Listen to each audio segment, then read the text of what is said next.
My wife and I are from a country with many virtues, but it is also very superficial and focused on academics.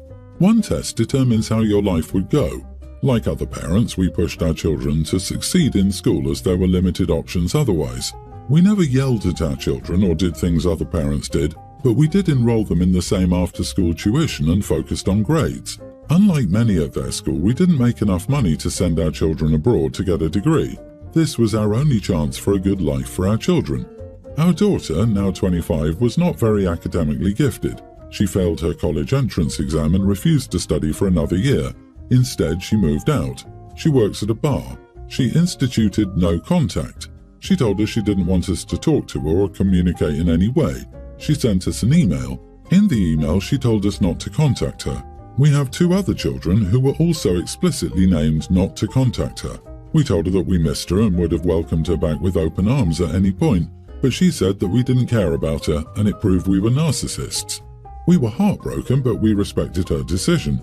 She didn't want to speak with us and we just wanted her to be happy and live her life. She reached out after a few years and started talking to her mother, my wife. She said that she was upset we hadn't reached out to her. We proved yet again we were narcissists because we didn't care about her. Now I'm confused. She didn't want us to contact her, but she was upset we didn't. Were we supposed to try to contact her? All the resources said that we should have respected her decision. Am I the idiot for not reaching out to my daughter after she instituted no contact? Not the idiot, but it sounds like your daughter's intentions were not true to her word. It sounds like she was doing this to test you. It's not your fault for believing what she said. You can tell her how much you really wanted her in your lives and missed her and wish she could have been clearer. Also, the true narcissist's defining trait is ignoring their kid's request to go no contact. Yup, she probably hated that you guys were breathing over her and that she wanted to have fun but forgot everything comes with consequences if you want fun. Fun needs money and not bar wage minimum money. I really dislike when people throw the word narcissist around when in a debate with anyone who disagrees with their point of view. There are also way too many videos out claiming to diagnose narcissism. It's almost the new word of the day. Everybody is a narcissist now. She's been watching too many TikToks instead of learning what narcissism actually is and looks like. I guess her lack of academic ability to understand and learn things any way other than superficially is showing loudly and clearly. I have zero time for people who play mind games and try to test others as she did with you. If you wanted, you could tell her that you did deeply want to reach out, but you were respecting her own very clear and forceful instructions that you were not to contact her. Personally, I wouldn't bother because she sounds selfish, flaky, and manipulative. The girl wanted no contact to see if you would all chase her, but now needs money. Screw her for being manipulative. Man, I disagree. I feel like there's essential information left out. I would place big money that their kid repeatedly told them what the issue was with the oldest daughter, and OP decided it wasn't important, dismissed their feelings, and is now trying to blame their child for not being satisfied with their lackluster and possibly neglectful parenting. OP, you are the idiot. It sounds like your daughter has deeply tied her success in academics to how worthy she is of love from her parents. Maybe this is something that you instilled in her. I don't want to assume, but it does sort of sound that way from what you've written here. If that's not the case, that's not cool at all on your part. So when she failed, she saw herself as unlovable. But who wants to be unlovable? It was easier to break things off with you guys while she tried to find her value and self-love. Dude, you and your wife failed her as parents. My parents had a one-night stand and I'm the result of that. The relationship with my mom has always been strained because she resents my dad for not being with her after they made me, something she's voiced on and off for my whole life. Even when I, teen male, was like 5, I remember her ranting about how selfish my dad was for that. She engaged in parental alienation a lot over the years, but the courts never did anything and my dad did try to fight against it in court. A few years later, my husband got with her husband Greg and they had kids together. Greg is an idiot, an even bigger idiot than my mom, which I wasn't sure was possible for a while, but you know. He has talked about my dad being girly and how he's worried dad will turn me gay. He and mom tried to sue for custody of me, stating they could give me a 2-parent home, and Greg even tried to argue that he was a better dad to me than my dad was. They lost this battle, of course, but that was the kind of crap they do. Greg would get cranky when I told him he wasn't my dad and I wasn't going to call him dad or pops. He said I should be calling him that, and I should want to be his son since he's such a man and he's with my mom. My dad was the parent I could vent to, and I never heard a bad word said about Mom or Greg. He would never shame me for what I said. He wouldn't push his opinion on me. He would listen, and he would encourage me to write about it if I needed to. He tried to put me in therapy when I was 8, but my mom blocked it, and the courts were like, just leave it be since he's doing fine in school. Dad bought me a journal to help me write stuff out, and it helped. Greg found it in my bag one day, and he was so disgusted about a journal being for girls and not something you give to a son. So I don't like Mom or Greg, and I really don't spend any time with their kids, aka my half-siblings. I know the kids aren't to blame, but I try to spend as little time in that house as I can. My dad taught me a lot of life skills, and cooking is one of them. I also know how to sew up holes in clothes and stuff, and do general DIY stuff. I'm a pretty good cook, and sometimes I cook for Dad or our extended family, though usually it's with Dad's help when others are over, because he says I'm a kid and shouldn't have to do it all. A few weeks ago, Greg decided to stalk my dad's Insta and saw posts Dad made about the food I cooked for us. Greg told my mom, and they were all kinds of angry that I never cooked at their house and never helped them with dinner or fed anyone there. They told me I should be doing that stuff for them too, and I said no. They wanted one good reason why, and I told them I would never cook for people I dislike, and that's them. Mom went on about how that was Dad's fault, and Greg was yelling that I was disrespecting him in his own home. I told him to let me go home then, and they were like, no. Am I the idiot? Not the idiot. LOL at your mom trying and failing to baby trap your dad, and never realizing she's lucky he's not just in your life, he's a part of it. Are you going to go no contact with them when you turn 18? By the way, you should point out Greg stalking your dad's Instagram is like a gossipy teenage girl. I'm unsure how to go about this, ask Dad to look into it, but you're old enough to decide where you want to live. I'm sure a judge will take it into serious consideration after reading everything you wrote, precisely what you need to tell to the judge. They are toxic people. Journals are not just for girls. As for Mom, I do not agree with any woman who alienates their child from their father, unless serious abuse is taking place, and they have courts for that. I'm sorry you must deal with that nonsense they dish out. Just remember, this too shall pass. I wouldn't cook for them either, neither would they appreciate you anyway. Good luck and hang in there.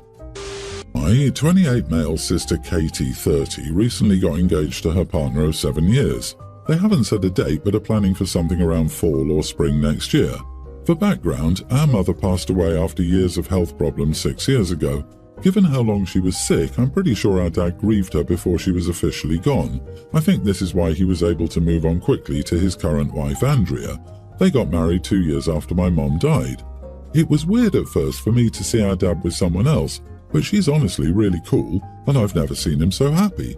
Even before my mom was sick, I don't think they ever really had the chemistry he has with Andrea. He's literally always smiling when she's around.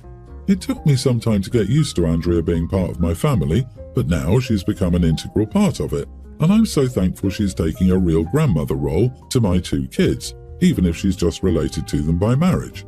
Katie was never able to get over seeing my dad move on, and to this day won't acknowledge her as part of our family. While she doesn't say rude things directly to her, she's very curt and honestly comes off super catty with her. Anyway, so now that she's engaged and starting to plan her wedding, my dad, who is well off, has always said he'd pay for our weddings. He paid for most of mine and was willing to pay for all of Katie's. That is until Katie said she wouldn't allow Andrea at her wedding as she thought it was an insult to our mom. My dad has withdrawn his offer to pay for the wedding or attend unless his wife is invited. I find this 100% reasonable, as Andrea has never done anything wrong or bad to us. This isn't the case of an evil stepmother. It's just an adult not willing to let her father move on. Katie and her husband asked me to be a groomsman and for my son to be a ring bearer and daughter to be a flower girl. And initially I said yes, but now with all this drama, I just don't want to anymore. I feel like I'd be enabling a grown woman being unnecessarily mean to Andrea for no reason, who at this point I 100% consider family. I've gotten mixed feedback from my friend group about this decision, so I'd be interested to hear. Am I the idiot? Not the idiot. Katie gets to marry the man of her dreams, but Dad isn't allowed to marry ever again because his first wife died. He has the absolute right to withdraw financial support, and you're right to agree with him. Good for him, standing up for his wife rather than allowing his daughter to let her drama win. She's trying to coerce her dad into leaving his wife at home for his daughter's wedding. Now Katie's learning that her choices have consequences. Your sister is a fully fledged adult. She's had years to seek out the help she needs to move through her grief. She has a right to invite anyone she wants at her wedding, but she should expect the consequences. Why are you inserting yourself into this drama? Your sister has every right to invite whoever she likes. Your dad has the right to spend his money how he likes. Neither has anything to do with you. And you are the idiot for using your sister's wedding as the time to take some stance on this. This is none of your business, and you should stay out of it. Just because you feel one way about your dad moving on and his marriage doesn't mean your sister will. Just because you are both living out of the house doesn't mean that your sister didn't need your dad's support. I invited my sister and mother on a girls' road trip, but excluded my sister-in-law due to her not driving. I have 3 brothers, and my oldest brother is the only one married. Let's call my sister-in-law Jenny. Jenny is fine overall. We don't have much in common, but she hasn't given anyone any problems. Jenny doesn't drive due to her anxiety. This was explained to us by our brother before we met her, and to be kind, just being in the car makes her jittery. She gets really anxious easily and has stepped out of events before. This hasn't been an issue. Usually she'll just leave with my brother, calm down and come back to the event. We only had one case of another family member who needed to pick her up since she couldn't drive. I wanted to go on a road trip across the USA. It's a ton of driving, even if we're only hitting one of the coasts. This means a lot of driving and stuck in the car. We made a driving schedule to make it easier so not one person is driving all the time.